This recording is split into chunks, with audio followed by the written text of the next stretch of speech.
வெற்றி வாழ்வு திருச்சபையினுடைய வாக்குத்தத்த ஆராதனைக்கு வந்திருக்கிற உங்கள் யாவரையும் நம்முடைய ஆண்டவரும் இரட்சகருமாகிய இயேசு கிறிஸ்துவின் நாமத்தினாலே வாழ்த்தி வரவேற்கிறேன். இணையதளத்தின் மூலமாக பார்த்து கொண்டிருக்கிற உங்களையும் கூட ஆண்டவரும் இரட்சகருமாகிய இயேசு கிறிஸ்துவின் நாமத்தினாலே வாழ்த்தி வரவேற்கிறேன். இந்த வாக்குத்தத்த ஆராதனைக்கு ஆரம்பமாக நம் கண்களை மூடி தலைகளை தாழ்த்தி ஜெபிப்போம். எங்கள் அன்பின் பிதாவே, உம்முடைய குமாரனாகிய இயேசு கிறிஸ்துவின் நாமத்திலே உம்மண்டை நாங்கள் வருகிறோம். அற்புதமான மனம் மகிழ்ச்சியின் ஆண்டவரே, ஜூலை மாதம் 1ஆம் தேதிக்காக உமக்கு நன்றி செலுத்துகிறோம்.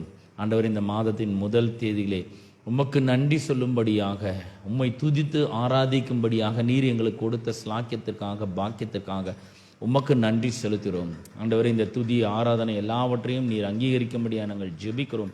எங்களை ஆசீர்வதிப்பீராக. தகப்பனே, இந்த அருமையான நாளிலே கர்த்தாவே, இந்த வார்த்தைகள் ஆண்டவரை தெளிவோடும் அபிஷேகத்தோடும் புறப்பட்டு செல்லட்டும் என்று நாங்கள் ஜெபிக்கிறோம். எங்கள் மத்தியிலே அசைவாடி கொண்டிருக்கிற பரிசுத்த ஆவியானவருக்காக உமக்கு ஸ்தோத்திரம். எங்களுக்குள்ளே வாழ்ந்து கொண்டிருக்கிற கர்த்தராகிய இயேசு கிறிஸ்துவுக்காக, பரிசுத்த ஆவியானவருக்காக, பிதாவாகிய தேவனுக்காக உமக்கு நன்றி செலுத்துகிறோம். ஆண்டவரே, நாங்கள் எப்பொழுதும் அப்படிப்பட்ட ஒரு நோக்கத்தையும் ஃபோக்கஸையும் உடையவர்களாக இருக்க எங்களுக்கு உதவி செய்யும்படியாக நாங்கள் ஜெபிக்கிறோம். தொடர்ந்து எங்களை நீர் ஆசீர்வதிக்கும்படியாக நாங்கள் ஜெபிக்கிறோம். தொடர்ந்து இந்த ஆராதனை நடத்துகிற அருமையான சகோதரியுடைய கரத்திலே ஒப்பு கொடுக்கிறோம். இயேசுவின் நாமத்தினால அவர்களை மறைத்து பரிசுத்த ஆவியானோட பிரசன்னத்தின் மூலமாக நீர் மக்களுக்கு ஊழியம் செய்யும்படியாக நாங்கள் ஜெபிக்கிறோம்.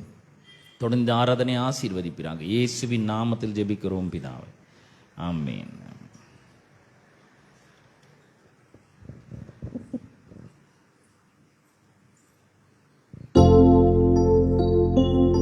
ஹல்லேலூயா. 6 மாதங்கள் தேவன் நம்மை மிகவும் அற்புதமாய் வழிநடத்தி இந்த அருமையான 7ஆம் மாதத்தின் முதல் தேதியிலே நம்மை கொண்டு வந்து நிறுத்தின நம்முடைய தேவனுக்கு நன்றி செலுத்தும்படியாக நாம் நன்றி பலிகளை ஏறெடுப்போம். இந்த பாடலை பாடி நம் தேவனை மகிமைப்படுத்துவோம்.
மரணத்தின் வீடுங்கள்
அற்புதமாக பெருக வைத்தீர்.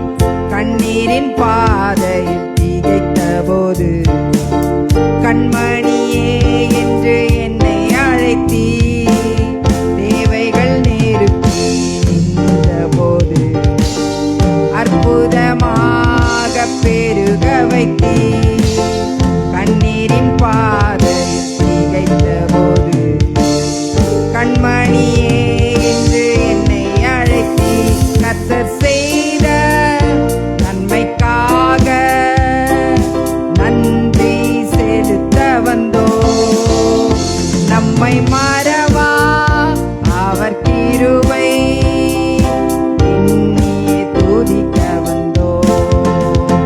கர்த்தர் செய்த நன்மைக்காக நன்றி செலுத்த வந்தோம். நம்மை மறவா அவர் கிருபை எண்ணியே துதிக்க வந்தோம். நன்றி பலிகள் செலுத்தியே நாங்கள் ஆலயம் கூடி வந்தோம். நன்றி பலிகள் செலுத்தியே நாங்கள் உம்மை போற்ற வந்தோம். நன்றி பலிகள் செலுத்தியே நாங்கள் ஆலயம் கூடி வந்தோம். நன்றி பலிகள் செலுத்தியே நாங்கள் உம்மை போற்ற வந்தோம். ஆமென். ஹல்லேலூயா. நம் அனைவரும் எழுந்து நின்று தேவனை ஆராதிப்போம்.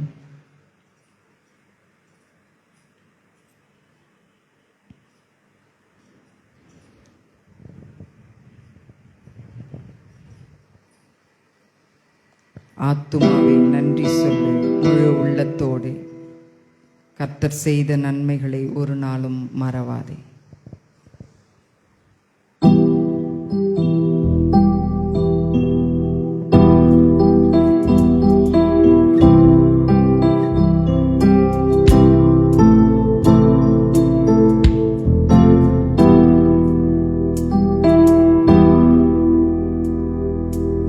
ஆத்துமாவே நன்றி சொல்லு முழு உள்ளத்தோடே.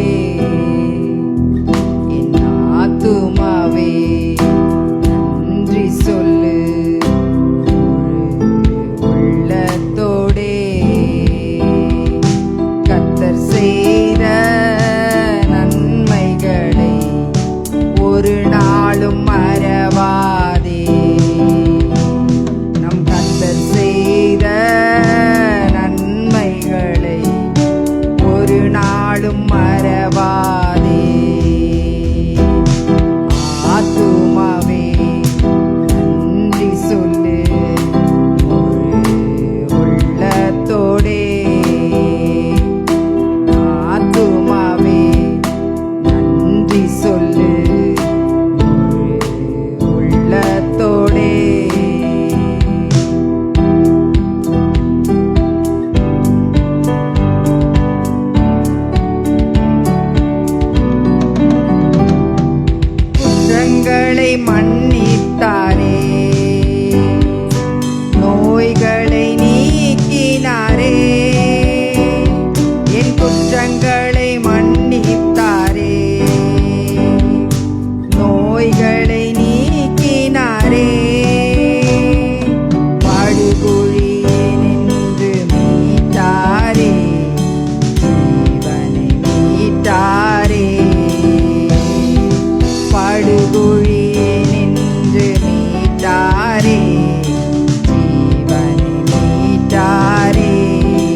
முடிசூட்டுகின்றார். வாழ்நாளெல்லாம் நன்மைகளால் திருப்தியாக்குகின்றார். என் வாழ்நாளெல்லாம் நன்மைகளால் திருப்தியாக்குகின்றார். ஆத்துமாவே நன்றி சொல்லு உள்ளத்தோடே. என் கர்த்தர் செய்த நன்மைகளை ஒரு நாளும் மறவாதே. என் கர்த்தர் செய்த நன்மைகளை ஒரு நாளும் மறவாதே.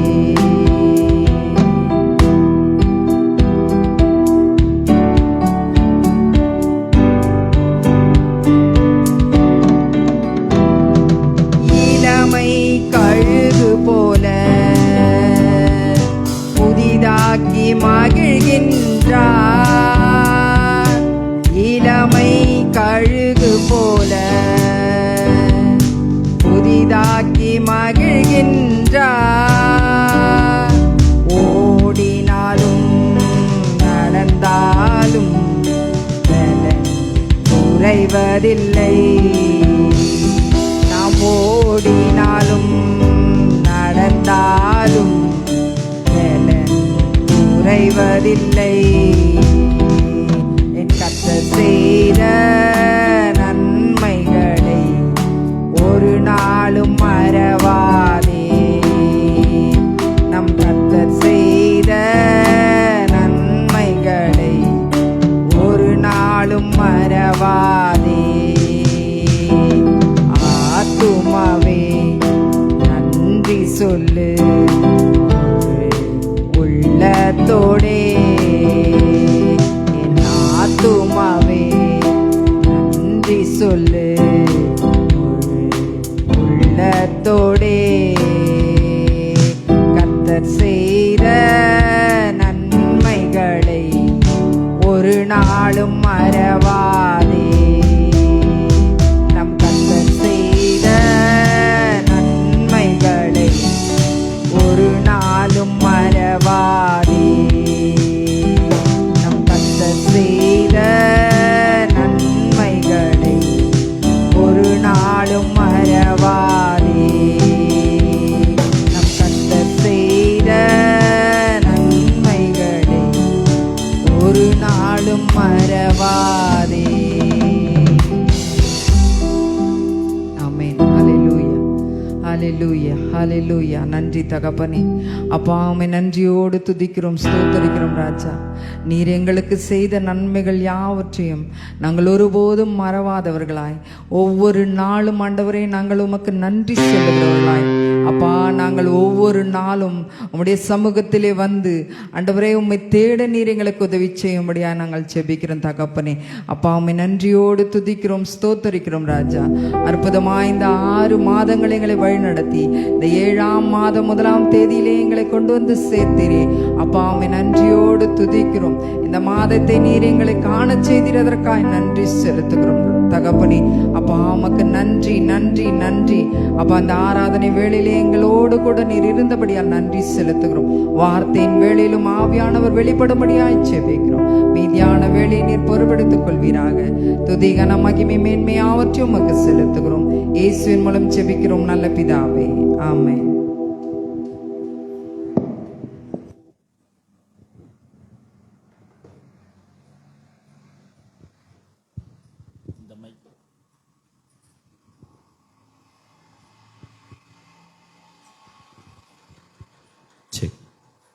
பைபிள் பிரியமானவர்களே, இந்த அருமையான நாளிலே நாம் கடந்த 6 மாதங்களை முடித்துவிட்டு நாம் 7ஆம் மாதத்தில் பிரவேசிக்கும்படியாக தேவன் மகா பெரிய இரக்கத்தையும் கிருபையும் நமக்கு அளித்திருக்கிறார். இது ரொம்ப ஒரு பெரிய சந்தோஷமான ஒரு விஷயம். இந்த அருமையான நாளிலே இந்த 7ஆம் மாதத்திலே நாம் கற்றுக்கொள்ள வேண்டிய ஒரு அற்புதமான சத்தியம் ஒன்று இருக்கிறது. இந்த சத்தியத்தை நாம் கற்றுக்கொண்டு இந்த மாதம் முழுவதும் இந்த சத்தியத்திலே நாம் நிலைத்திருக்க வேண்டும். இந்த சத்தியத்தை நாம் தியானிக்க வேண்டும்.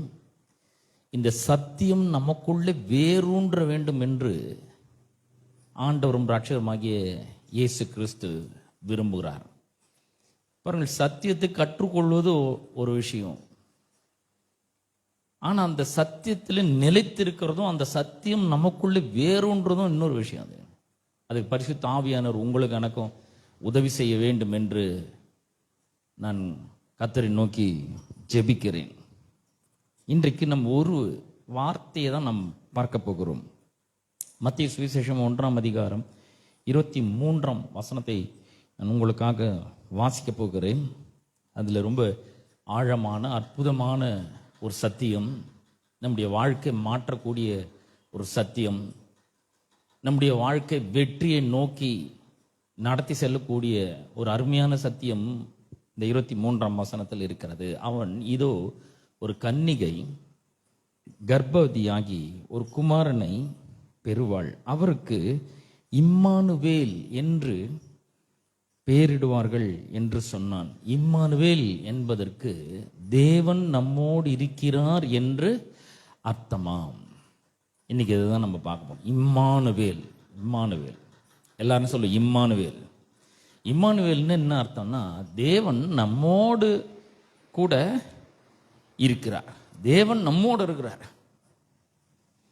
யார் இந்த தேவன்? இந்த அண்ட சராசரங்களை தம்முடைய வார்த்தையினால் உண்டாக்கின தேவன் நம்மோடு கூட இருக்கிறார்.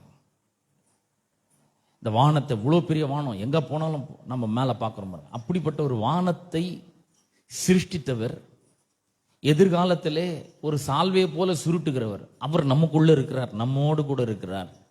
அவர் இம்மானுவேலராய் இருக்கிறார். இந்த சத்தியத்தை நாம் ரொம்ப ஆழமாக புரிந்து கொள்ள வேண்டும், அறிந்து கொள்ள வேண்டும். இதை நாம் ஒவ்வொரு நாளும் நம் நோக்கி பார்க்கிறவர்களாக இருக்க வேண்டும். இந்த சத்தியம் உள்ள நமக்கு நல்லா இறங்கணும்.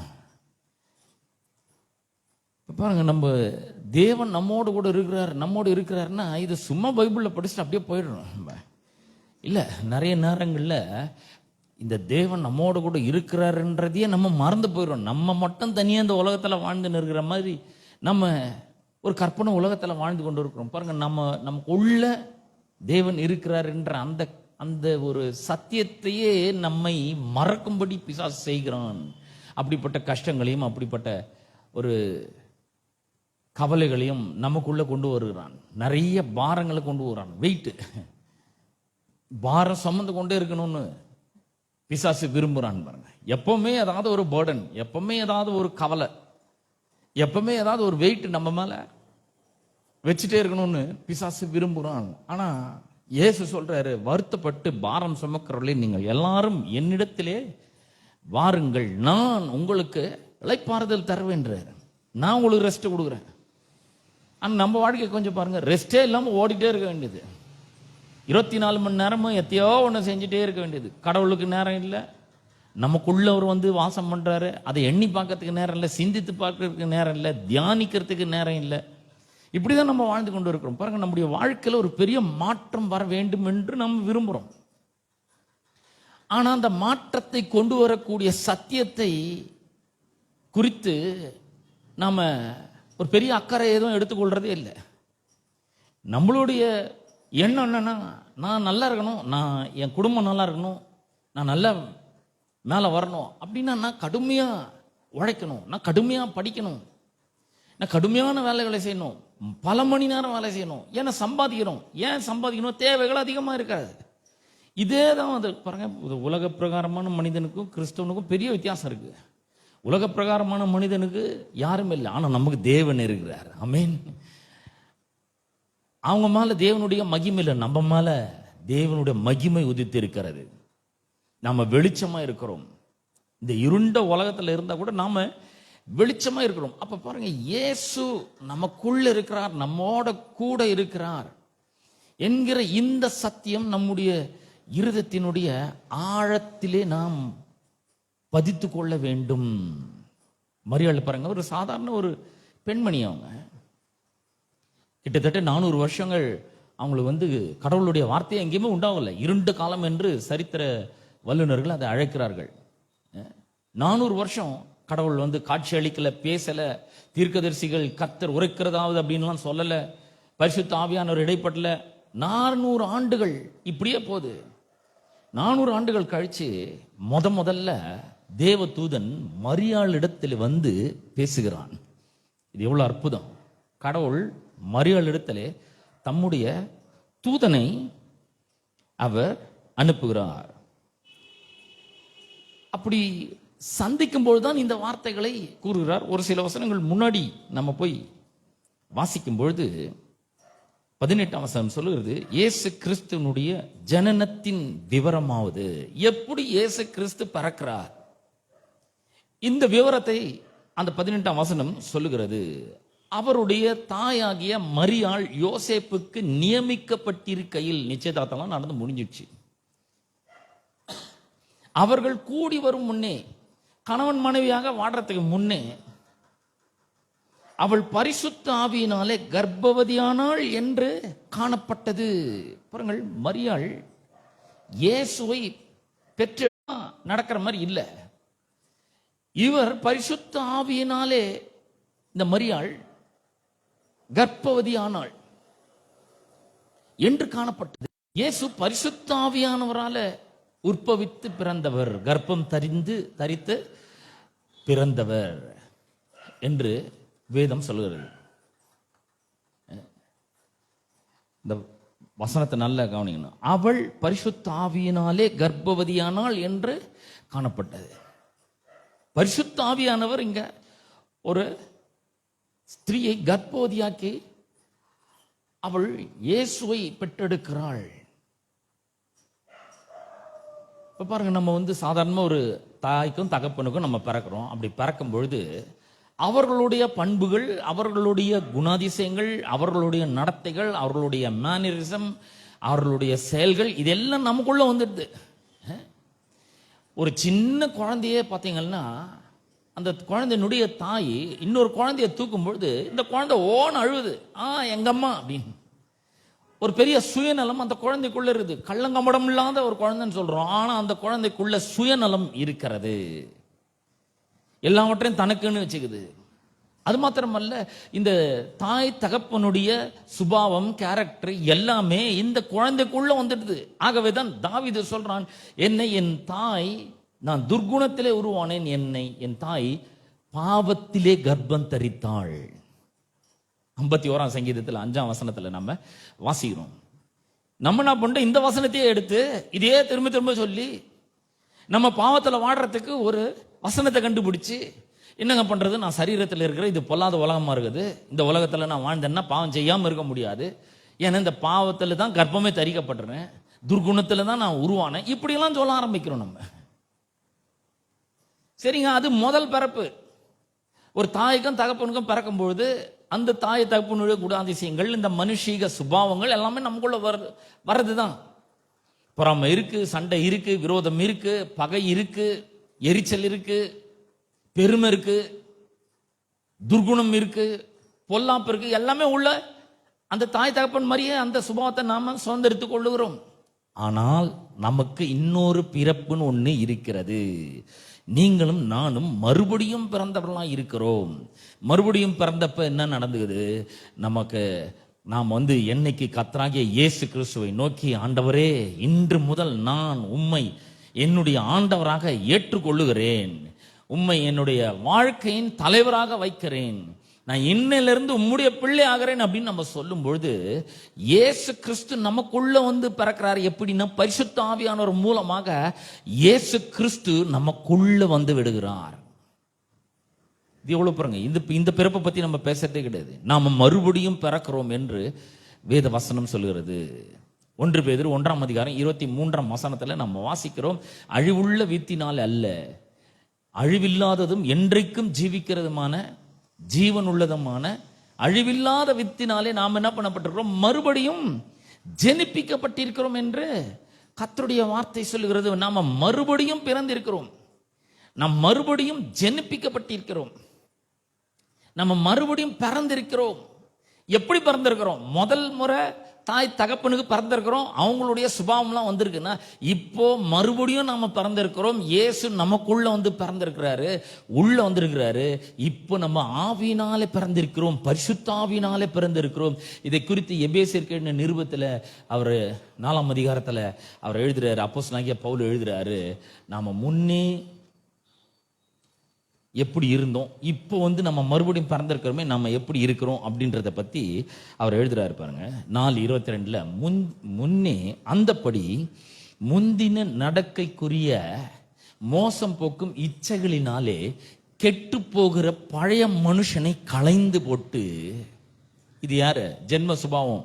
நம்ம தாய்க்கும் தகப்பனுக்கும் பிறக்கும் பொழுது ஒரு சுபாவம் உள்ள வருது, அவங்களுடைய குணாதிசயம் வருது, அவங்களுடைய கேரக்டர் உள்ள வருது. எல்லாம் மோசமான கேரக்டர், கெட்டு போற கேரக்டர், மோசம் போக்குற கேரக்டர் எல்லாமே. இது எல்லாவற்றையும் நாம களைந்து போட்டு உங்கள் உள்ளத்திலே புதிதான ஆவி உள்ளவர்களாகி, உள்ள ஒரு பெரிய மாற்றம் ஏற்படுகிறது. உள்ள ஒரு புது ஸ்பிரிட், ஒரு புது ஆவி உள்ள அவர் ஆண்டவராக இயேசு கிறிஸ்து நமக்கு தருகிறார். பரிசுத்த ஆவியானவர் வந்து வாசம் பண்றாரு, அப்புறம் நம்மளை ரத்தத்தினால கழுவுறாரு, புது சிருஷ்டியா மாத்துறாரு. மாத்தின பிறகு என்ன நடக்குது? அவர் உள்ள வராரு, அதுக்கப்புறம் பரிசுத்த ஆவியானவர் உள்ள வராரு. இப்ப நம்ம எப்படி இருக்கிறோம்? உள்ளான மனுஷன்ல மெய்யான நீதியிலும் பரிசுத்தத்திலும் தேவனுடைய சாயலாக சிருஷ்டிக்கப்பட்ட புதிய மனுஷனை தரித்து கொண்டிருக்கிறீர்களே. பாருங்க, நம்ம பழைய மனுஷனை பத்தி நிறைய பேசுறோம். நான் துர்குணத்தில் உருவானேன், என் தாய் என்னை பாவத்தில் கர்ப்பம் தரித்தாள், இந்த பொல்லாத உலகத்தில் நான் வாழ்ந்து கொண்டு இருக்கிறேன், என்னை சுற்றி நிறைய வந்து அந்த சூழ்நிலைகள் அந்த மாதிரி இருக்கு, அதனால அது பாவம் செய்ய வைக்குது. இந்த உலகத்தில் பிசாசு ஒருத்தர் இருக்கிறான், அவன் எனக்கு எதிராக இருக்கிறான், அதனால நான் பாவம் செய்ய வேண்டியதா இருக்கு, பாவத்தில் வாழ வேண்டியதா இருக்குன்னு சொல்றோமே. இந்த புது சிருஷ்டியை பத்தி என்னைக்காவது நம்ம யோசிச்சிருக்கோமா? உள்ள நமக்குள்ள என்ன நடந்திருக்குன்றது என்னைக்காவது நம்ம சிந்திச்சு பார்த்திருக்கிறோமா? இப்போ உள்ளான மனுஷன்ல நான் எப்படி இருக்கிறேன்னா, ஒரு புது ஆவி உள்ள வந்திருக்கிறாரு. என்னுடைய ஆவி முழுக்க முழுக்க புதுசாயிடுச்சு அப்படின்னு அர்த்தம். புது சட்டை போட்டுக்கிறேன் நான். அந்த சட்டை எப்படி இருக்குன்னா மெய்யான நீதி. அப்படின்னா என்னது? அவருடைய நீதி தான் மெய்யான நீதி, அவருடைய பரிசுத்தம் தான் மெய்யான பரிசுத்தம். அவருடைய மெய்யான நீதியும் கடவுளுடைய பரிசுத்தத்திலும் உண்டாக்கப்பட்ட தேவனுடைய சாயலாக சிருஷ்டிக்கப்பட்ட புது மனுஷனை நான் மாறிட்டேன் என்று வேதம் சொல்லு. தரித்து கொள்ளுங்கள்.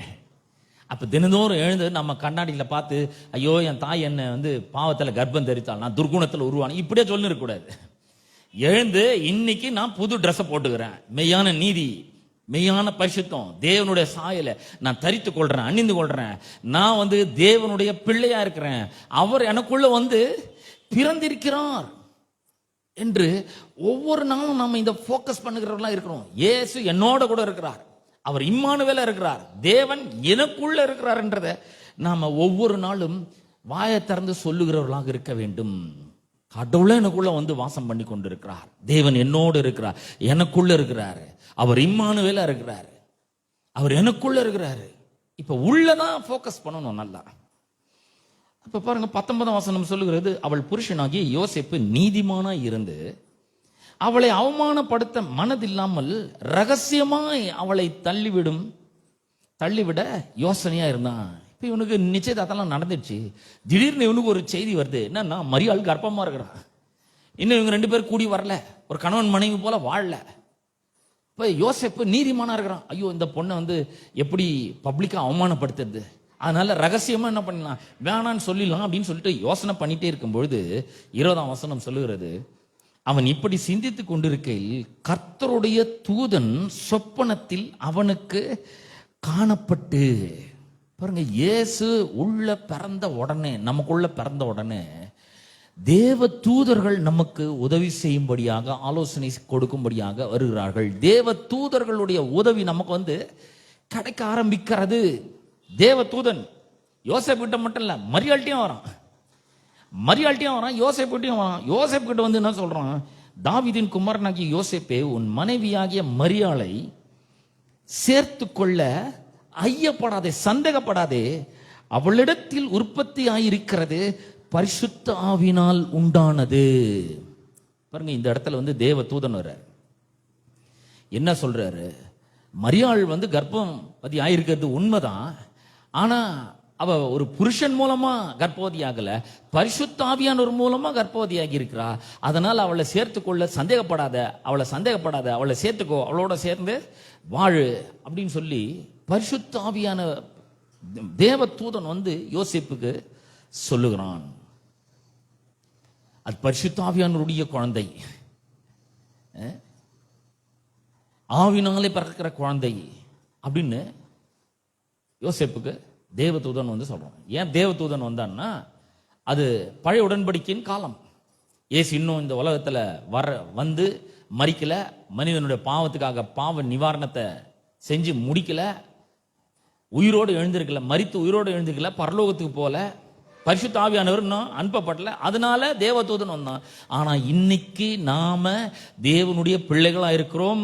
இயேசு நமக்குள்ள வந்து பறந்திருக்கிறார் என்பதை அறிவிக்கிறது தேவதூதன் அல்ல, பரிசுத்த ஆவியானவரே உள்ள வந்திருக்கிறாரு. அவர் என்ன சொல்றார்? ரோமர் 8ஆம் அதிகாரத்துல 15ஆம் வசனத்திலிருந்து நாம வாசிக்கும் பொழுது அந்தபடி திரும்பவும் நீங்கள் பயப்படுகிறதற்கு அடிமைத்தனத்தின் ஆவியை பெறாமல் அப்பா பிதாவே என்று கூப்பிடத்தக்கதான புத்திர சுவிகாரத்தின் ஆவியையே பெற்றீர்கள். இப்ப பரிசுத்த ஆவியானவர் சொல்றார். அன்னைக்கு யோசேப்புக்கு சொன்னார்ல, அவளை சேர்த்துக்கொள்ள ஐயப்படாத, அவளிடத்தில் உற்பத்தி இருக்கிறது பரிசுத்த ஆவியினால் உண்டானது. That is a child of the Holy Spirit. அன்னி தேவதூதன் வந்து சொன்னான் யோசேப்புக்கு. இன்னைக்கு நம்மளுக்கு யார் சொல்றன்னா, உள்ள பரிசுத்த ஆவியானவர் வந்துகிறாரு. வந்து அவர் சொல்றாரு, அவர் என்ன பண்றாரு? பரிசுத்த ஆவியானவர் நம்முடைய ஆவியுடனே கூட ஒரு சாட்சி இடுகிறான். என்ன? நீங்கள் தேவனுடைய பிள்ளைகளா இருக்கிறீர்கள் என்று ஆவியானவர் தாமே நம்முடைய ஆவியுடனே கூட சாட்சி இடுகிறார். தேவதூதன் இல்லை, இப்ப அவரை வந்துட்டாரு. இப்ப அவர் வந்து நமக்குள்ள தங்கி இருக்கிறாரு. அவர் என்ன சொல்றாரு? தம்பி, நீ வெறும் மாம்சம் கிடையாது, இந்த உலக பிரகாரமா நீ நடக்க முடியாது, இந்த உலகம் ஓடுற பின்னாடி அது பின்னாடி நீ ஓட முடியாது, அது வாடுற மாதிரி நீ வாழ முடியாது. அவன் நேரத்தை வந்து இந்த உலக பிரகாரமா வீணடிக்கிற மாதிரி நீ வீணடிக்க முடியாது. நீ பரிசுத்த ஆவியானவருடைய பிள்ளையா இருக்கிறாய். இயேசு உனக்குள்ள வந்து பிறந்திருக்கிறாரு, உனக்குள்ள அவர் வாழ்ந்து கொண்டு இருக்கிறார், அவர் இம்மானுவேலா இருக்கிறாரு. நீ வித்தியாசமானவன், இந்த உலக பிரகாரமான இருக்கிற மனிதனை மாதிரி நீ கிடையாது. உனக்குள்ள நான் வந்திருக்கிறேன், பரிசுத்த ஆவியானவராகிய நான் வந்திருக்கிறேன். இயேசு கிறிஸ்து வந்து உனக்குள்ள வந்திருக்கிறாரு, அவர் இம்மானுவேலரா இருக்கிறாரு. அவர் உன்னிட்டு விலகவே மாட்டாரு, உன்னை கைவிடவே மாட்டாரு. இனி பரிசுத்த ஆவியானவர் வந்து நமக்கு சொல்லிக்கொண்டே இருக்கிறார். நீங்கள் தேவனால பிறந்தவர்கள், தேவனுடைய பிள்ளைகளா இருக்கிறீர்கள். உள்ள தேவகுமாரன் இருக்கிறாரு, அவருடைய ஜீவன் இருக்கு, அவரே உள்ள வந்து பிறந்திருக்கிறார். இந்த தேவதூதன் மரியாளிடத்துல போறாரு. லூக்கா 1ஆம் அதிகாரத்துல மரியாளை பார்த்து சொல்றாரு. லூக்கா 1ஆம் அதிகாரம் 28ஆம் வசனத்தை வாசிக்கணும். லூக்கா 1:28. அவள் இருந்த வீட்டில் தேவதூதன் பிரவேசித்து, பாருங்க, இயேசு உள்ள வந்துட்டாரு, மரியாளுக்குள்ள இயேசு வந்துட்டாரு, பரிசுத்த ஆவியானவர் மூலமா உள்ள வந்திருக்கிறாரு. இப்ப அந்த அம்மா கர்ப்பவதி ஆயிருக்கிறாங்க. இப்ப தேவதூதன் வரான். பாருங்க, வந்து கிருபை பெற்றவளே வாழ்க, நீ நல்லா இருக்கணும், நீ நல்லா வாழ்ந்திருக்கணும், நீ வாழணும், நல்லா வாழணும் அப்படின்றாரு. கிருபை பெற்றவளே வாழ்க, கர்த்தர் உன்னுடனே இருக்கிறார். பாருங்க, இம்மானுவேலர். இதைத்தான் இன்னைக்கு பரிசுத்த ஆவியானவர் நமக்கும் சொல்லி கொண்டு இருக்கிறார். கர்த்தர் உங்களோடு கூட இருக்கிறார், அவர் உங்களை விட்டு விலகிறது கிடையாது, உன்னை கைவிடுறது கிடையாது. நீ இந்த உலகத்துல தனியா இல்ல, அவர் உனக்குள்ள இருக்கிறாரு. அப்புறம் சொல்றாரு, ஸ்திரீகளுக்குள்ளே நீ ஆசீர்வதிக்கப்பட்டவள் என்றான். தேவதூதன் வந்து சொல்றான். என்ன சொல்றான்? இந்த உலகத்தில் இருக்கிற எல்லா பெண்களை காட்டிலும் நீ ரொம்ப ஆசீர்வதிக்கப்பட்டவள். இந்த உலகத்தில் இருக்கிற பெண்கள்லாம் வேற மாதிரி, அவங்க வந்து மிஸ் யூனிவர்ஸா இருக்கலாம், மிஸ் வேர்ல்டா இருக்கலாம், மிஸ் இந்தியாவா இருக்கலாம், என்ன வேணா இருக்கலாம். ஆனா எல்லாரோட நீ ரொம்ப பெரிய ஆளு, நீ ஆசீர்வதிக்கப்பட்டவள். ஸ்திரீகள் எல்லாருக்குள்ள நீ ஆசீர்வதிக்கப்பட்டவள் என்று மரியாளை பார்த்து சொல்லுகிறான். பாருங்க, நமக்குள்ள இயேசு வரும்பொழுது இந்த உலகத்துல நிறைய படித்தவர்கள் இருக்கலாம், ஐஸ்வர்யவான்கள் இருக்கலாம், பணக்காரர்கள் இருக்கலாம், எல்லா மாதிரி ஒரு பெரிய பதவியில கூட இருக்கலாம், அரசியல் செல்வாக்கெல்லாம் கூட இருக்கலாம். ஆனா அவங்க எல்லார காட்டிலும் நம்ம ரொம்ப ஆசீர்வதிக்கப்பட்டவர்கள் என்று பரிசுத்த ஆவியானவர் சொல்றாரு. உங்களை பார்த்து சொல்றாரு. என்னைக்காவது நம்ம அந்த மாதிரி யோசிச்சிருப்போமா? பாருங்க, உள்ள நோக்கி பார்க்கும்போது எப்படி ஒரு பெரிய வெளிச்சம் நமக்கு கிடைக்குதுன்றத கொஞ்சம் எண்ணி பாருங்கள். அவர் சொல்றாரு, நீ வித்தியாசமானவன், நீ ஆசீர்வதிக்கப்பட்டவன். தேவனுடைய ஆவியானவர் வந்து உனக்குள்ள தங்கி இருக்கிறார். இயேசு கிறிஸ்து உனக்குள்ள இருக்கிறார். அப்ப பாருங்க, இந்த நம்ம ஆசீர்வதிக்கப்பட்டவர்களா இருக்கிறோம். இந்த உலகத்துல இருக்கிற மாதிரி, உலகத்துல இருக்கிற கோடிக்கணக்கான பேர் மாதிரி நாம இல்ல. நாம வித்தியாசமானவர்கள், ஆசீர்வதிக்கப்பட்டவர்கள், கடவுளிடத்துல கிருபை பெற்றவர்கள். தேவன் நம்மோடு கூட இருக்கிறார். நம்ம வாழ்ந்திருக்க வேண்டியவர்கள், எல்லா ஆசீர்வாதங்களோட நன்மைகளோடு வாழ வேண்டியவர்கள். தேவதூதனை வந்து வாழ்த்துக்கிறான் பாருங்க. இன்னைக்கு நமக்குள்ள பரிசுத்தாவியானவர் வந்து நம்மளை வாழ்த்துறாரு. நான் நிச்சயமா உன்னை ஆசீர்வதிச்சு உன்னை பெருகவே பெருக பண்ணுவேன். நீ நல்லா இருக்கணும், உச்சிதமான கோதுமைனால நான் உன்னை திருப்தி ஆக்குவேன். எப்படிலாம் சொல்றாரு பாருங்க. உள்ள நம்ம நல்லா இருப்போம். உள்ள இருந்து பரிசுத்த ஆவியானவர் சொல்ற, நீ சகல ஜனங்களை பார்க்கிலும் ஆசீர்வதிக்கப்பட்டிருப்பாய். கர்த்தர் சகல நோய்களையும் உன்னை விட்டு விலக்குவார். பாருங்க, இப்போ உள்ள இருந்து அவர் சொல்றாரு. வெளிய மரியாதை தூதன் வந்து வாழ்த்தினான். ஏசு உள்ள இருக்கிறாரு. தூதன் வந்துட்டான். பரலோகமே திறந்து வானத்தை கிழித்திறங்கி ஒரு தேவ தூதன் இறங்கி வந்து மரியாதை பார்த்து அவன் சொல்றான், நீ வாழணும், நீ எல்லா ஸ்திரீகளோட ரொம்ப மேன்மையானவள், ஆசீர்வதிக்கப்பட்டவள், கடவுளிடத்திலே நீ கிருபை பெற்றுட்ட, கடவுள் உன்னோட கூட இருக்கிறார். நாம நம்மளை பத்தி அப்படிதான் நினைக்கிறோம். கர்த்தர் என்னோட கூட இருக்கிறார், என்ன வந்தாலும் சரி பின்வாங்க மாட்டேன், ஓரடி கூட எடுத்து பின்ன வைக்க மாட்டேன். எவ்வளவு சேலஞ்சஸ் சவால்கள் வேண்டுமானாலும் வரட்டும், எவ்வளவு பிரச்சனைகள் வேண்டுமானாலும் வரட்டும். அந்த மாதிரி பிரச்சனைகள் நம்ம சூழ்ந்திருக்கும் பொழுது நாம இதை யோசிச்சு பார்க்கணும். உள்ள பரிசுத்த ஆவியானவர் இருக்கிறார். இயேசு வந்து பிறந்திருக்கிறார். உள்ள இயேசு இருக்கிறாரு. நான் ஆசீர்வதிக்கப்பட்டவன். 1000 பேர் இங்க இருக்கலாம், ஆனா நான் ஆசீர்வதிக்கப்பட்டவனா இருக்கிறேன். மரியாளுக்கு அந்த மாதிரி ஒரு பெரிய வாழ்த்துதல். அது மாத்திரமல்ல, இந்த மத்தேயு சுவிசேஷம் 2ஆம் அதிகாரத்தில் 10ஆம் வசனத்திலிருந்து வாசிக்கும் பொழுது, 9ஆம் வசனத்திலிருந்து வாசிக்கிறேன். ராஜா சொன்னதை அவர்கள் கேட்டு போகையில், இதோ அவர்கள் கிழக்கிலே கண்ட நட்சத்திரம் பிள்ளை இருந்த ஸ்தலத்திற்கு மேல் வந்து நிற்கும் வரைக்கும் அவர்களுக்கு முன் சென்றது. இப்போ மரியாளர்கள் ஏசுகிறார். இப்போ என்ன நடக்குதுன்னா, 10ஆம் வசனம், அவர்கள் அந்த நட்சத்திரத்தை கண்டபோது மிகுந்த ஆனந்த சந்தோஷம் அடைந்தார்கள். அவர்கள் அந்த வீட்டுக்குள் பிரவேசித்து பிள்ளையையும் அதன் தாயாகிய மரியாளையும் கண்டு சாஷ்டாங்கமாய் விழுந்து அதை பணிந்து கொண்டு தங்கள் பொக்கிஷங்களை திறந்து பொன்னையும் தூப வர்க்கத்தையும் வெள்ளை போளத்தையும் அந்த பிள்ளைக்கு காணிக்கையாக வைத்தார்கள். மரியாள்கிட்ட இயேசு இருந்தாரு. இயேசு இருக்கும் பொழுது எல்லா ஆசீர்வாதங்களும் நம்மளை தேடி வரும். ஆமென். பெரிய பெரிய ஆட்கள்லாம் நம்மளை தேடி வருவார்கள். யாரு? கிழக்கில் இருந்து பெரிய பெரிய சாஸ்திரிகள் அப்படின்னு சொல்லும் பொழுது ஞானிகள், 3 ஞானிகள் அவர்கள் புறப்பட்டு வருகிறார்கள். சும்மா வரல, அவர்கள் தங்களுடைய பொக்கிஷங்களை தங்களோட கூட கொண்டு வருகிறார்கள். இந்த பிள்ளை எங்கேயும் போல, மரியாள் எங்கேயும் போல, மரியாள் அங்கேயே தான் இருக்கிறாங்க. இந்த பிள்ளை மரியாளோட கூட இருக்கிறது. இயேசு மரியாளோட கூட இருக்கிறாரு. தேவதூதன் வந்து வாழ்த்தி சொன்னல, கர்த்தர் உன்னோட கூட இருக்கிறாருன்ட்டு. கர்த்தர் கூட இருக்கும்போது என்ன நடக்குது? எல்லா ஆசீர்வாதங்களும் நம்மை நோக்கி வர ஆரம்பிக்கிறது. நம்மளை நோக்கி யூரோ வருகிறது, பவுண்ட்ஸ் வருகிறது, டாலர் வருகிறது, ரூபா நோட்டுகள் வருகிறது, பொண்ணு வருகிறது, வெள்ளி வருகிறது. எல்லா உச்சிதமான காரியங்களும் நம்மை நோக்கி வருகிறது. பாருங்க, இயேசுவை நம்ம ஏற்றுக்கொண்டு இருக்கிறோம். அவர் நமக்குள்ள வந்திருக்கிறார்ன்றது வந்து ரொம்ப சும்மா லேசான காரியம் கிடையாது. அவர் இம்மானுவேல இருக்கிறார். இம்மானுவேல் என்பதற்கு தேவன் நம்மோடு இருக்கிறார் என்ற அர்த்தம். என்ன அர்த்தம் பாருங்க, இயேசு கூட இருக்கும் பொழுது எல்லா ஆசீர்வாதங்களும் இந்த மரியாதை நோக்கி வருகிறது. இந்த பிள்ளைக்கு என்னது, கொஞ்சம் பால் இருந்தா போதும்.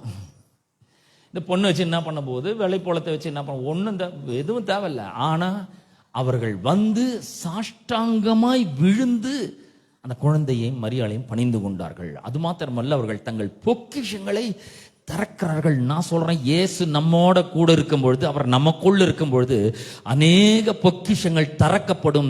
நமக்கு எக்கச்சக்கமான ஆசீர்வாதங்கள் நம்மை நோக்கி வரும். கண்டிப்பா வரும். இன்னைக்கு ஒருவேளை ஒன்றும் இல்லாத மாதிரி இருக்கலாம், ஆனா எல்லா ஆசீர்வாதங்களும் நம்மை நோக்கி வந்து கொண்டு இருக்கிறது. விசுவாசிக்கணும். அப்பேற்பட்ட ஆசீர்வாதங்கள் வந்து குவிது. பயங்கரமான ஆசீர்வாதம் குவிகிறது. இயேசு நம்மோடு கூட இருக்கும் பொழுது நிறைய அநேக கிறிஸ்தவர்கள், ஆமாங்க கர்த்தர் என்னோட கூட இருக்கிறார், இயேசு ஏற்றுக்கொண்டீங்களா, ரட்சிக்கப்பட்டீங்களா, ஆமா ரட்சிக்கப்பட்டிருக்கிறேன், பரிசுத்த ஆவியானவருடைய அபிஷேகம் பெற்றீங்களா, ஆமா பெற்றுக்கொண்டேன். இப்போ என்ன பண்றீங்க, வாழ்க்கை தாங்க கொஞ்சம் கஷ்டமா போயின்னு இருக்கு, என்னன்னே தெரியல, நானும் ஆண்டவர்கிட்ட ஜெபம் பண்ணுகிறேன். இல்லைங்க, உள்ள நோக்கி பார்க்கணும். அவர் இம்மானுவேல் இருக்கிறார். இம்மானுவேல் என்பதற்கு தேவன் நம்மோடு இருக்கிறார் என்ற அர்த்தமா? இப்ப எனக்குள்ள அவர் இருக்கிறாரு. மரியாளுக்குள்ள இருந்த பொழுது தேவ தூதர்கள் வந்து உதவி செய்தார்கள், தேவ தூதர்கள் வந்து வாழ்த்தினார்கள், கிருபை அவள் பெற்றுக்கொண்டாள், ஆசீர்வதிக்கப்பட்டாள், ஸ்ரீகளுக்குள்ள ஆசீர்வதிக்கப்பட்டாள் சொல்லிட்டான். என்ன மாதிரி ஒரு பாக்கியம் பாருங்க. நான் சொல்றேன், இயேசு நம்மோட கூட இருக்கிறாருன்றது சும்மா ஏதோ ஒரு மத சடங்குகளை செய்யறதுக்கும், ஞாயிற்றுக்கிழமான சர்ச்சைக்கு போகிறதுக்கும், இல்லை வேற ஏதோ ஒரு மத காரியங்களை பண்றதுக்கு கிடையாதுங்க. அவர் உள்ள இருக்கிறாருன்னா நம்ம ஒரு பெரிய வித்தியாசமானவர்களாக இருக்கிறோம். ஆனா அநேக வருஷங்களா நம்ம கிறிஸ்தவர்களாகி உள்ள அவர் வந்து அவரை நோக்கி பார்க்கறதே கிடையாது. நம்முடைய வாழ்க்கையை நம்ம இஷ்டப்படி நடத்தி கொண்டே இருக்கிறோம். அவர் உள்ள இருக்கிறாரு, அவரும் நானும் ஒன்னா இருக்கிறோம். அவருடைய கண்ணு என்னுடைய கண்ணாயிடுச்சு, என்னுடைய கை அவருடைய கையாயிடுச்சு, என்னுடைய கால் அவருடைய கால் ஆயிடுச்சு, என்னுடைய இருதயம் அவருடைய இருதயம் ஆயிடுச்சு, என்னுடைய மூளை அவருடைய மூளை மாதிரி ஆயிடுச்சு, சிந்திக்கிற விதமே தனி ஆயிடுச்சு. பவுல் சொல்றாரு, எங்களுக்கோ கிறிஸ்துவின் சிந்தை உண்டாயிருக்கிறது. என்ன மாதிரி சொல்றாரு பாருங்க. அப்ப நம்ம எப்படி பார்க்கணும்னா, ஒரு பிரச்சனை வரும்பொழுது ஏசு இருந்தா இந்த பிரச்சனையை எப்படி சமாளிச்சிருப்பார், ஏசு இருந்தா இந்த குடும்ப பிரச்சனையில் எப்படி பேசியிருப்பாரு, ஏசு இருந்திருந்தால் என்ன பண்ணிருப்பாரு, அதை நாமளும் பண்ணணும். எப்படி பண்ண முடியும்? பண்ண முடியுமா? கண்டிப்பா முடியும். ஏன்னா அவர் நமக்குள்ளதான் இருக்கிறாருங்க. நம்ம நடக்கும்போது அவரும் நடக்கிறாரு, கூட வர்றாரு. நம்ம கையை நீட்டி ஜபிக்கும் பொழுது அவர் நேட்டுறாரு. அப்ப இது நல்ல வழங்க வழங்க வழங்க வழங்க உள்ள அவர் இருக்கிறாருன்றது நல்லா வழங்கும் பொழுது அவரை நம்ம இன்னும் நல்லா அனுபவிக்க முடியும். அவர் வளரணும் மேல உள்ள இருந்து பாருங்க. இப்போ மத்திய 1ஆம் அதிகாரத்துக்கு திருப்போம். 21ஆம் வசனத்தை வாசிக்கிறேன். 21ஆம் வசனம். அவள் ஒரு குமாரனை பெறுவாள், அவருக்கு இயேசு என்று பேரிடுவாயாக. எல்லாம் கரங்களை ஊற்றி சொல்லுவோம் இயேசு. இப்ப இயேசு எங்க இருக்கிறாரு? இயேசு எங்கெங்க இருக்கிறாரு? எனக்குள்ள இருக்கிறார், உங்களுக்குள்ள இருக்கிறார் இல்லையா? இயேசு என்று பேரிடுவாயாக. தேவதூதனை வந்து சொல்றேன் என்ன பேர் வைக்கணும்னு. நீ நினைக்கிற பேர்லாம் வைக்காத, அவர் நான் சொல்ற பேரை வை. ஏன்னா பரலோகத்துல இருந்து பிதாவானவர் சொல்லி அமைச்சுக்கிறாரு, அவருடைய பிள்ளை. ஏன்னா நமக்கு ஒரு பாலகன் பிறந்தார், நமக்கு ஒரு குமாரன் கொடுக்கப்பட்டார். இப்ப இயேசுன்னு பேர் இன்னும். ஏனெனில், ஏன் இந்த பேரை வைக்கணும், ஏன் பர்டிகுலரா அந்த பேரை சொல்றாருன்னா இயேசுன்னு ஏன் பேர்னா, ஏனெனில் அவர் தமது ஜனங்களின் பாவங்களை நீக்கி அவர்களை ரட்சிப்பார். இயேசுன்னு என்னது? தமது ஜனங்களின் பாவங்களை நீக்கி அவர்களை ரட்சிப்பார். இயேசு யாரு? அவர் ஒரு பெரிய ரட்சகர். எவ்வளவு பெரிய ரட்சகர்னா, அவர் தம்முடைய ஜனங்களின் பாவங்களை நீக்கி ரட்சிக்கிறவர். அப்படின்னு என்ன அர்த்தம்? வெறும் எருசலேமினுடைய பாவத்தை மட்டுமா, வெறும் இஸ்ரவேலுடைய பாவத்தை மட்டும் நீக்கிறவரா? இல்லைங்க. யோவான் ஸ்நானன் இயேசு தம்மிடத்தில் வருகிறதை கண்டு அவரை பார்த்து சொன்ன, இதோ உலகத்தின் பாவத்தை சுமந்து தீர்க்கிற தேவ ஆட்டுக்குட்டின்றான். கொஞ்சம் நல்லா கற்பனை பண்ணி பாருங்க. நம்ம வந்து இப்படியே சொல்லு இருக்கிறோம், என்னன்னு, நான் பாவியா, நான் ஒரு மகா பாவி, இந்த உலகத்துல வாழ்றதுனால, இது பொல்லாத உலகமா இருக்கிறதுனால, நானும் மாம்சத்துல இருக்கிறதுனால பாவம் செய்யாம இருக்க முடிய மாட்டேங்குது. நான் பாவம் செஞ்ச உடனே இயேசு என் மேல கோபம் ஆயிடுறாரு, கடவுள் என் மேல கோபம் ஆயிடுறாரு, நிறைய சாபங்கள் வருது, இப்படிலாம் நம்ம யோசிக்கிறோம். ஆனா நான் உங்களுக்கு ஒண்ணு சொல்றேன், இந்த இயேசு யாருன்னா முழு உலகத்தினுடைய பாவத்தையே நீக்கி அவர்களை ரட்சிக்கிறவராய் இருக்கிறார்.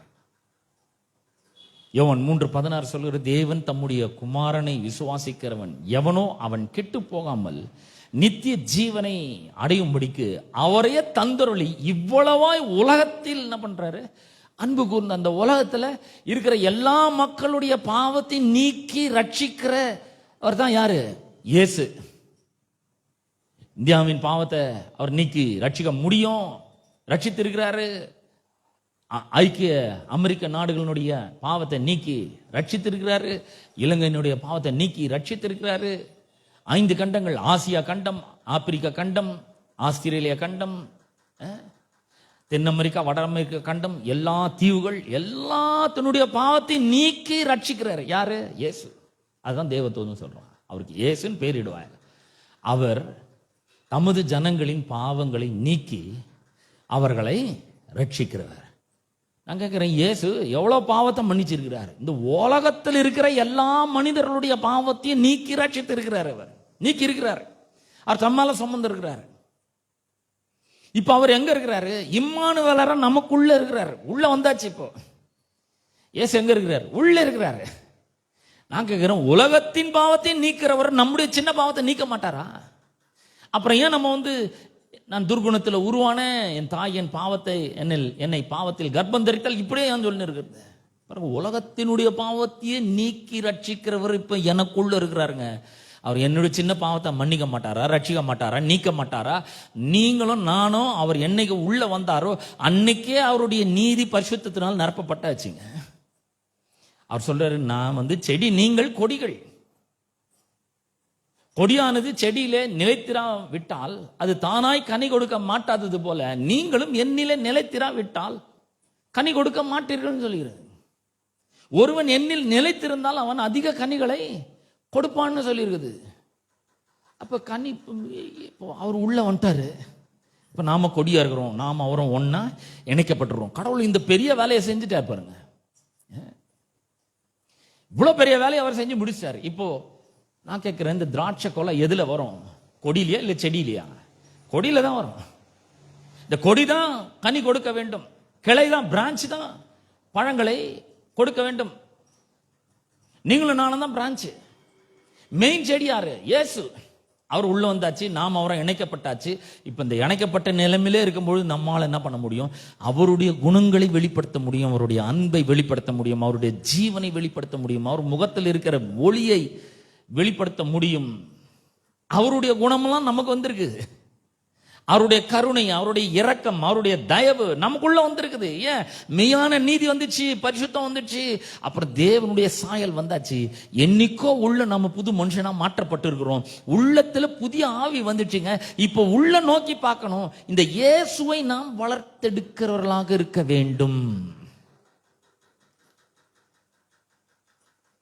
21ஆம் வசனத்துல நாம இப்படி வாசிக்கிறோம், அவர் தமது ஜனங்களின் பாவங்களை நீக்கி அவர்களை ரட்சிப்பார். அவ்வளோ பெரிய ரட்சகர் உள்ள வந்துக்கிறாருங்க. ஆனா நம்ம என்ன பண்றோம்? பிசாசு என்ன பண்றான்? நீ எப்படி கடவுளுக்கு ஊழியம் செய்வ, நீ எப்படி ஒரு கிறிஸ்தவன் உன்னை சொல்லிப்ப, நீ இதை செய்யலையா, அதை செய்யலையா, அந்த பாவத்தை செய்யலையா, இந்த பாவத்தை செய்யலையா, கடவுள் உன்னை எப்படி மன்னிப்பாரு? திரும்ப திரும்ப திரும்ப திரும்ப போய் நீ மன்னிப்பு கேட்டுனே இருந்தா எப்படி கடவுள் உன்னை மன்னிப்பாரு அப்படின்னு இப்படி சொல்லி சொல்லியே கடவுளை பற்றி தவறான ஒரு படத்தை நமக்குள்ள அவன் வரைஞ்சு வச்சிருக்கான். நான் ஏதாவது பண்ணா அவர் எனக்கு ஏதாவது தீமையை பண்ண, நான் கெட்டது பண்ணா அவர் கெட்டது பண்ணுவார், நான் நல்லது பண்ணா அவர் நல்லது பண்ணுவார், ஒரு படத்தை அப்படி வரைஞ்சு வச்சிட்டான் பாருங்க உள்ள. இல்ல, நம்ம தாயின் வயிற்றில் உருவாகிறதுக்கு முன்னாடியே நம்மள அவர் ஃபார்ம் பண்ணிட்டார், ஃப்ரேம் பண்ணிட்டாரு. அவர் நம்மளை தெரிஞ்சிருக்கிறார், எல்லாமே தெரியும் அவருக்கு. அவருக்கு எதுவுமே சர்ப்ரைஸே கிடையாது.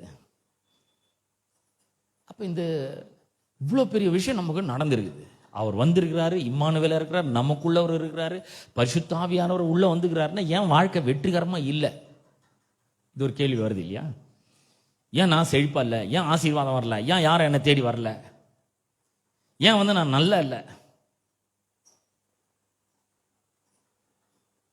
இப்போ நம்ம என்ன பண்ணணும்னா, உள்ள வந்திருக்கிற இயேசுவை நம்ம முதல்ல இயேசுவை ஆண்டவரை ரட்சகரா ஏற்றுக்கொள்ளும் பொழுது நாம் அப்பதான் மறுபடியும் பறக்கிறோம்.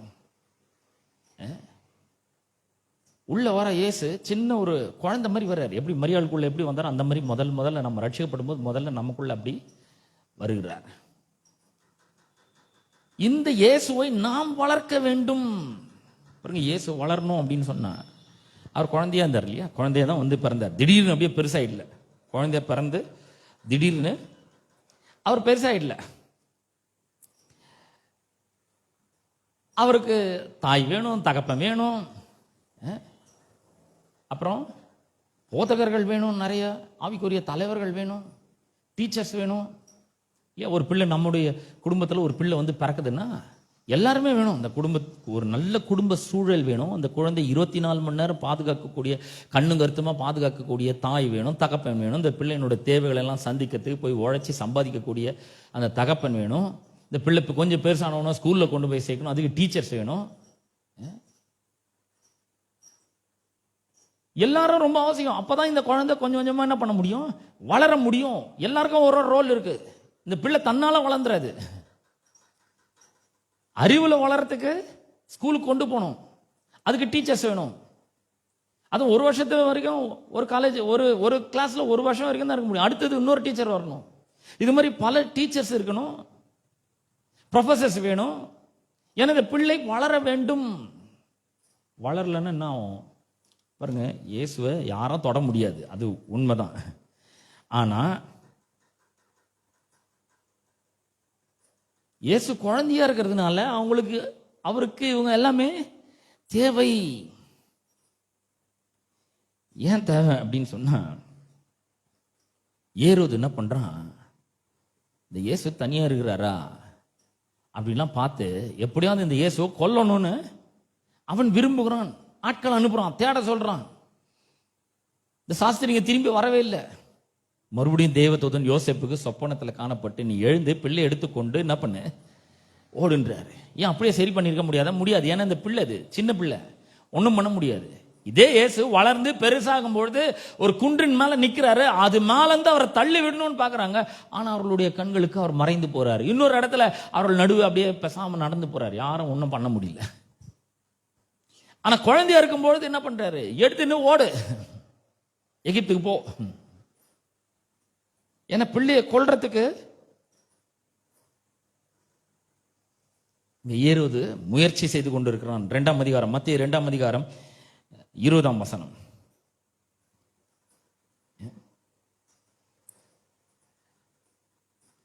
வசனம் 2ஆம் அதிகாரம் 13ஆம் வசனம். அவர்கள் போன பின்பு கர்த்தருடைய தூதன் சொப்பனத்தில் யோசேப்புக்கு காணப்பட்டு, ஏரோது பிள்ளையை கொலை செய்ய தேடுவான். பாருங்க, இப்ப புதுசா அவர் பிறந்துக்கிறாரு, குழந்தையா இருக்கிறாரு. இப்போ ஒன்றும் பண்ண முடியாது. ஏரோது பிள்ளையை கொலை செய்ய தேடுவான். ஆதலால் நீ எழுந்து பிள்ளையும் அதன் தாயையும் கூட்டிக் கொண்டு எகிப்துக்கு ஓடி போய் நான் உனக்கு சொல்லும் வரைக்கும் அங்கே இருன்றார். ஏன் மேலேருந்து அவ்வளோ பட்டாலியன் தேவதூதர்கள் இருக்கிறாங்க, காவலுக்கு வைக்க வேணாம், முடியாது. ஏன்னா இவர் ஒரு மனுஷனை வந்து பிறந்திருக்கிறாரு. அதனால அவருக்கு இது ரொம்ப அவசியம். யோசேப்பும் மரியாளும் எடுத்துக்கொண்டு என்ன பண்றாரு, எகிப்துக்கு ஓடி போகிறார்கள். நான் உங்களுக்கு சொல்றேன், இந்த இயேசு பிறந்த உடனே, நமக்குள்ள அவர் வந்த உடனே அவருக்கு நல்ல ஒரு உணவை கொடுத்து நாம் அவரை உள்ள வளர்க்கணும். என்ன உணவு? இந்த பரிசுத்த வார்த்தைகளை எடுத்து நாம் அவருக்கு கொடுக்க வேண்டும். நம்முடைய உள்ளான மனுஷனுக்கு கொடுக்க வேண்டும். எங்க இருக்கிறார் அவர்? உள்ளான மனுஷன்ல இருக்கிறார். இந்த உள்ளான மனுஷனுக்கு இந்த வசனத்தை ஃபீட் பண்ணணும். பரிசுத்த ஆவியானவருடைய அந்த வல்லமையை ஃபீட் பண்ணணும். அதுக்கப்புறம் பெருசாயிட்ட பிறகு, உள்ள ஒரு ஸ்ட்ராங் ஆயிட்ட பிறகு, அதுக்கப்புறம் என்ன வேணா பிரச்சனை வரட்டும், வாட ஒரு கை பார்த்துடலாம் அப்படின்றாரு.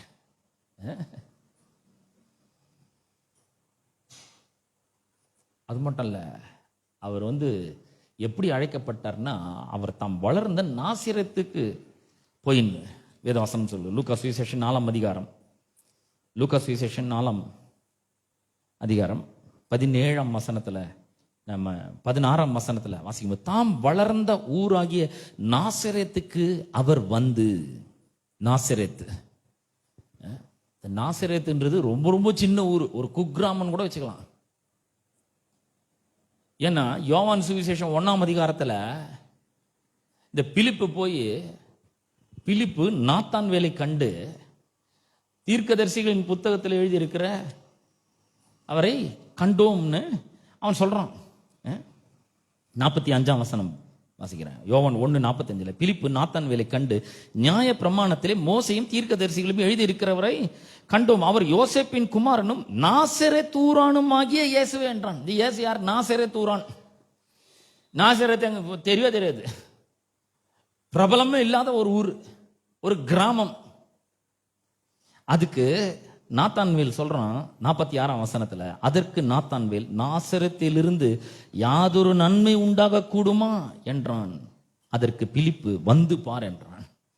நாசரேத்தூர்னு ஏதோ ஒரு பேரை தெரியாம வாயில நுழையாத ஒரு பேரு, ஏதோ ஒரு கிராமம். அந்த கிராமத்துல இவர் வந்து பிறந்திருக்கிறாரு. நான் சொல்றேன், நீங்க எந்த ஊரா இருந்தா, எந்த கிராமமா இருந்தான்னா, இயேசு வந்து உங்களுக்குள்ள பறந்துட்டாக்கா அதெல்லாம் ஒன்றும் பெரிய விஷயமே இல்லாம போயிடும். அன்னைக்கு சொன்னாங்க, நாசிரியத்தூர்ல இருந்து யாதொரு நன்மை வரக்கூடுமோ. இதுல இருந்து இதேவன் நாசிரியத்தூர்ல பறந்துக்கிறாரு, அந்த இடத்துல இருந்து ஏதாவது ஒரு நன்மை வரக்கூடும்னு சொல்ல முடியுமா? இது வரைக்கும் ஏதோ நன்மை வந்ததே கிடையாது அந்த ஊர்ல இருந்து. ஆனா அந்த ஊர்ல இருந்து வந்தவர் தான் பின்னாடி அப்போஸ்தலர் 3ஆம் அதிகாரத்துல பேதுரும் யாக்கோபும் யோவானும் அவர்கள் வந்து ஜபாலயத்துக்குள்ள போறாங்க. ஜப வேலையாகி 9ஆம் மணி வேலையில ஜெயவாலயத்துக்குள்ள போறாங்க பாருங்க. அப்படி போகும்பொழுது ஒரு ஆலயத்தினுடைய வாசல்ல பிச்சை எடுக்கிறவன ஒருத்தன் கண்டு அவங்க சொல்றாங்க, எங்ககிட்ட வெள்ளியும் பொண்ணு இல்லை, ஆனா என்னிடத்தில் இருக்கிறதே உனக்கு தருவேன். நசரேனாகிய, நாசிரியத்தூர்ல இருந்து வந்ததுனால தான் நசரேன் என்று அழைக்கப்பட்டாரு. இவரே ஏகப்பட்ட அற்புதம் செஞ்சுக்கிறாரு. குருடரை பார்வையடை செஞ்சுக்கிறாரு, சப்பானிகளை நடக்க வச்சுக்கிறாரு, ஊமையனை பேச வச்சுக்கிறாரு, செவிடனை கேட்க வச்சுக்கிறாரு, மரித்தோர் உயிரோடு எழுப்பிக்கிறாரு, எவ்வளோ வியாதிசரெல்லாம் குணமாக்குறாரு. எவ்வளோ நன்மை வந்துடுச்சு. அவர் மரித்து அடக்கம் பண்ணப்பட்டு உயிரோடு எழுந்து பரலோகத்துக்கு போயிட்டாரு. பரிசுத்த ஆவியானவர் அமைச்சிட்டாரு. இன்னைக்கு அவரால் நிரம்பி இருக்கிறாங்க பேதுரும் யோவானும். இப்ப கடவுள் அவங்களோட கூட இருக்கிறாரு. இம்மானுவேலர் உள்ள வந்தாச்சு, தேவன் அவர்களோட கூட இருக்கிறார். அவன் சொல்றான், கான்பிடென்டா சொல்றான். அவனுக்கு நல்லா தெரிஞ்சு போச்சு, இதெல்லாம் ஒருவேளை என்கிட்ட இல்லாம இருக்கலாம், ஆனா அதெல்லாம் வரும் ஒரு நாள். ஏன்னா இந்த 3ஆம் அதிகாரத்துல இருந்து 4ஆம் அதிகாரம் போகும்போது எல்லாரும் சொத்தெல்லாம் வித்து கொண்டு வந்து அவங்க பாதத்திலே வச்சிட்டாங்க. அவ்வளவுதான். எங்களிடத்துல ஒண்ணும் இல்லை அப்படின்னு சொல்றதுனால அவங்க கிட்ட ஒண்ணும் இல்லாதல்ல. அடுத்து கண்டினியூவா நம்ம வாசிக்கும் போது அதெல்லாம் வருது. ஆனா அந்த டைம்ல ஒண்ணும் இல்லை. நசரேனாகிய இயேசுவின் நாமத்தினாலே நீ எழுந்து நட என்று நான் உனக்கு சொல்றேன்னு சொன்ன உடனே 40 வருஷமா நடக்காதவன் திடீர்னு ஏஞ்சி நடக்க ஆரம்பிச்சேன். எப்படி நடக்குதுன்னா, இந்த இம்மானுவேலர் எங்களுக்குள்ள வந்து தங்கிட்டாருங்க. அவர் உள்ளதான் இருக்கிறாரு. பரிசுத்த ஆவியானவர் வந்து உள்ள தங்கிட்டாரு. அவர் என்னுடைய ஆவியோட கூட ஒரே ஆவி ஆயிட்டாரு. இப்ப உள்ள அளவு கடந்த வல்லமையும் சக்தியும் கடவுளுடைய பிரசன்னமும் அவருடைய ஜீவனும் இருக்கு. இந்த ஜீவன் இந்த மரணத்தை கொடுத்து இவனை நடக்க முடியாம பண்ணி கொண்டிருக்கிற இந்த வல்லமையை காட்டில எனக்கு உள்ள இருக்கிற வல்லமை ரொம்ப பெருசு. இந்த முடக்கு வாதத்தை காட்டிலும் எனக்குள்ள இருக்கிற இயேசு பெரியவர். அவருடைய நாமத்தினால நான் சொல்றேன், எழுந்து நடன்னு சொன்ன உடனே அவன் எழுந்து நின்று நடந்து குதித்து தேவனை துதித்து ஆராதித்து கொண்டு போனான். பாருங்க எவ்வளவு பெரிய வல்லமை. இன்னைக்கு நான் சொல்றேன், எல்லாத்துக்கும் நம்ம வெளியவே பார்த்து இவ்வளவு வருஷம் போயிடுச்சு, அவ்வளவுதான். எனக்கும் சேர்த்தான் சொல்றேன். ஆனா இப்ப நம்ம உள்ள நோக்கி பார்க்க போறோம். இன்னைக்குல இருந்து தேவன் எப்படி இருக்கிறாரு? இம்மானுவேலர். இம்மானுவேலர்னா அவர் என்னோடு கூட இருக்கிறாரு. உலகத்தின் பாவத்தையே நீக்கி ரட்சிக்கிறார்னா என் பாவத்தை நீக்க மாட்டாரா? பாவத்தை பத்தி பேசவே வேணாம். நம்ம அதெல்லாம் வந்து எப்ப என்னைக்க சரி பண்ணிட்டாரு. அவர் எல்லாத்தையும் தன் மேல சுமந்து அதெல்லாம் ஒண்ணு இல்லாம ஆக்கி நம்மளுக்கு ஒரு புது ட்ரெஸ்ஸை கொடுத்து, புதிய ஆவியை கொடுத்து, மெய்யான நீதியை கொடுத்து, அவருடைய பரிசுத்தத்தை கொடுத்து, அவருடைய ஜீவனை கொடுத்து, அவருடைய வெளிச்சத்தை ஒளியை கொடுத்து, நம்மள இந்த உலகத்துல சுடர் விட்டு பிரகாசிக்கிற வெளிச்சத்தை போலாக்கி அவரை மாதிரியே நம்முடைய சாயல் ஆக்கி, தேவனுடைய சாயல சிருஷ்டிக்கப்பட்ட புதிய மனுஷனாக்கி எல்லாம் பண்ணி வச்சிருந்து நம்ம வெளியே இருக்கிற மனுஷனையே பார்த்துனே இருக்கிறோம். எவ்வளவு வருஷங்கள் போயிடுச்சு பாருங்க. ஆனா நான் சொல்றேன், இதை கேட்டுக்கொண்டு இருக்கிற உங்களை பார்த்து சொல்றேன், இன்னைக்குல இருந்து ஆரம்பிங்க. உள்ள தேவன் என்னோடு கூட இருக்கிறாரு. உள்ளான மனுஷன்ல இருக்கிறார். பரிசுத்த ஆவியானவர் இருக்கிறார். பிதாவாகிய தேவன் இருக்கிறார்.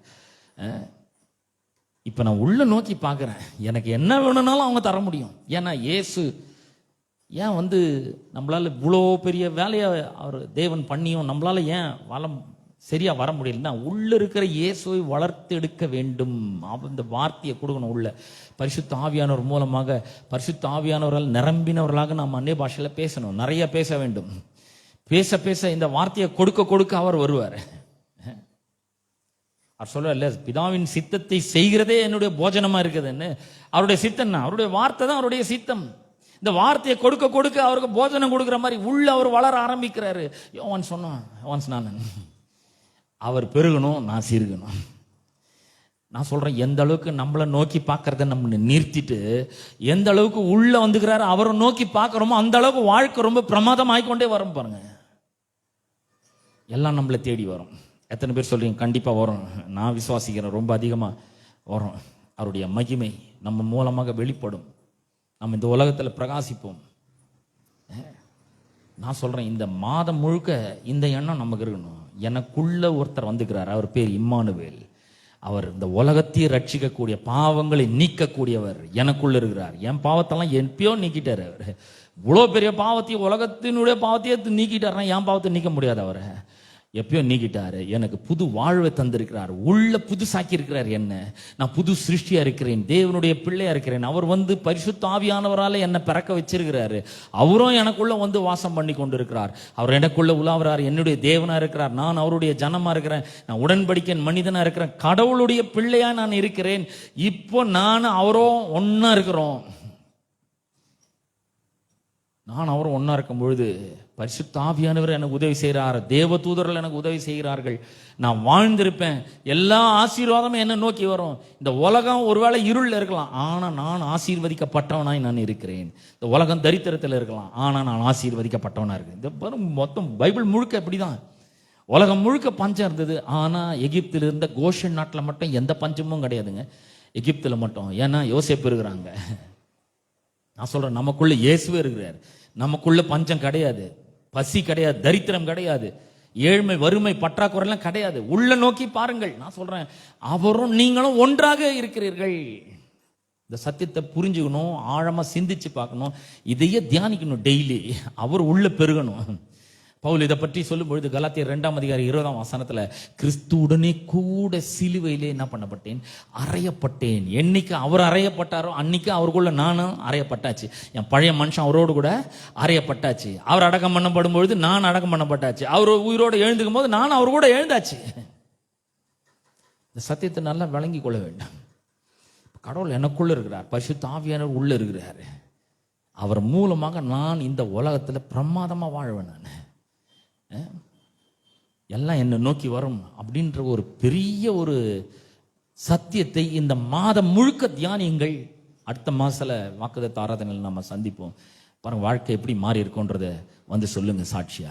கர்த்தர் உங்களை ஆசீர்வதிப்பார். நாம் கண்களை மூடி ஜெபிப்போம். எங்கள் அன்பின் பிதாவே, உம்முடைய குமாரனாகிய இயேசு கிறிஸ்துவின் நாமத்திலே உம்மண்டே நாங்கள் வருகிறோம். ஆண்டவரே, நாங்கள் கேட்ட சத்தியத்திற்காக உமக்கு நன்றி செலுத்துகிறோம். தேவாதி தேவன், கர்த்தாதி கர்த்தர், இந்த உலகத்தையே ரட்சிக்கிறவர், இந்த உலகத்தின் பாவத்தை சுமந்து தீர்த்த தேவாட்டுக்குட்டி, அவர் எங்களுக்குள்ள வாசம் பண்ணுகிறவருக்காக உமக்கு ஸ்தோத்திரம். உம்முடைய பேர் இயேசு. ஆண்டவரே, ஏனெனில் அவர் தமது ஜனங்களின் பாவங்களை நீக்கி அவர்களை ரட்சிப்பார்னு சொல்லியிருக்கிறீர். உலக ரட்சகர் எங்களுக்குள்ள வந்திருக்கிறதுக்காக உங்களுக்கு ஸ்தோத்திரம். ஆண்டவரே, ஆண்டவரே, நீர் வந்த பொழுது மரியாளுக்கு தேவ தூதர்கள் வாழ்த்தினார்கள். அதுபோல பரிசுத்த ஆவியானவர் எங்களுக்குள்ள வாழ்த்தி கொண்டிருக்கிறதுக்காக உங்களுக்கு ஸ்தோத்திரம். நீ நல்லா இருப்ப, பெருகவ, ஆசீர்வாதமா இருப்ப. இந்த உலகமே உன்னை பார்த்து வியக்கும்.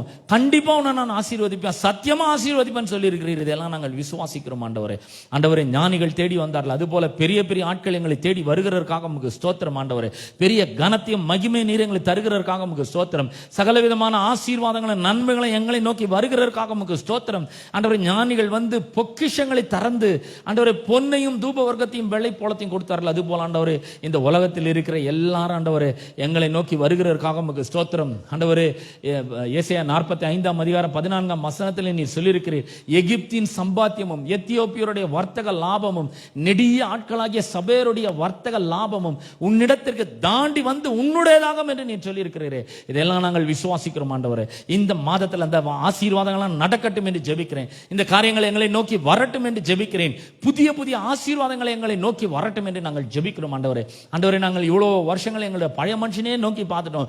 ஐயோ, நாங்கள் பாவத்திலிருந்து விடுதலையாக்க முடியவில்லையே. ஐயோ, நான் இப்படிப்பட்ட துர்குணத்தில் உருவாயிட்டனே, தாய் பாவத்தில் கர்ப்பம் தரிச்சால இப்படியா சொல்லிட்டு இருந்தோம். ஆண்டவரே, ஆனா ஆண்டவரே, எங்களுடைய உள்ளான மனுஷனை நாங்கள் நோக்கி பார்க்க தவறி இருக்கிறோம். ஆண்டவரே, ஆண்டவரே, உள்ளான மனுஷன் புது சிருஷ்டியாக்கப்பட்டு இருக்கிறான். மெய்யான நீதி இருக்கிறது, மெய்யான பரிசுத்தம் கொடுக்கப்பட்டிருக்கிறது. தேவனுடைய சாயலே நாங்கள் சிருஷ்டிக்கப்பட்டிருக்கிறோம். புதிய மனுஷனாய் நாங்கள் இருக்கிறோம். உள்ளத்தில் புதிய ஆவி வந்திருக்கிறதுக்காக உமக்கு நன்றி செலுத்துகிறோம். ஆண்டவரே, உம்முடைய குணாதிசயங்கள், உம்முடைய அன்பு, உம்முடைய கிருபை, உம்முடைய இரக்கம், உம்முடைய தயவு, உம்முடைய நீதி, உம்முடைய பரிசுத்தம், உம்முடைய வெளிச்சம், உம்முடைய ஜீவன், உம்முடைய பிரசன்னம் எங்களுக்குள்ளே இருக்கிறதுக்காக உமக்கு ஸ்தோத்திரம். ஆண்டவரே, வரும் நாட்களிலே எங்களுடைய வாழ்க்கையின் மூலமாக அதெல்லாம் வெளிப்படட்டும், அநேக மக்களை ஆசீர்வதிக்கட்டும், தொடட்டும் என்று நான் ஜெபிக்கிறேன். ஆண்டவரே, எல்லா நன்மைகளும் உள்ளிருந்து புறப்பட்டு வருகிறதற்காக உமக்கு ஸ்தோத்திரம். ஆண்டவரே, இந்த ஜனங்கள் இந்த மாதம் முழுவதும் இதை தியானிக்கட்டும், ஆசீர்வதிக்கப்படட்டும் என்று நாங்கள் ஜெபிக்கிறோம். ஆண்டவரே, தொடர்ந்து ஜனங்களை நீர் ஆசீர்வதிப்பீராக. துதி, கன, மகிமை எல்லாவற்றும் ஒருவருக்கே நாங்கள் செலுத்துகிறோம். இயேசுவின் நாமத்தில் ஜெபிக்கிறோம் பிதாவே, ஆமென். நம்முடைய கர்த்தராகிய இயேசு கிறிஸ்துவின் கிருபையும் பிதாவாகிய தேவனுடைய அன்பும் பரிசுத்த ஆவியானவருடைய ஐக்கியமும் பாதுகாவலும் வழிநடத்தலும் இன்றும் என்றும் சதா காலங்களிலும் நம் அனைவரோடும் என்றும் இருப்பதாக. ஆமென். ஆமென்.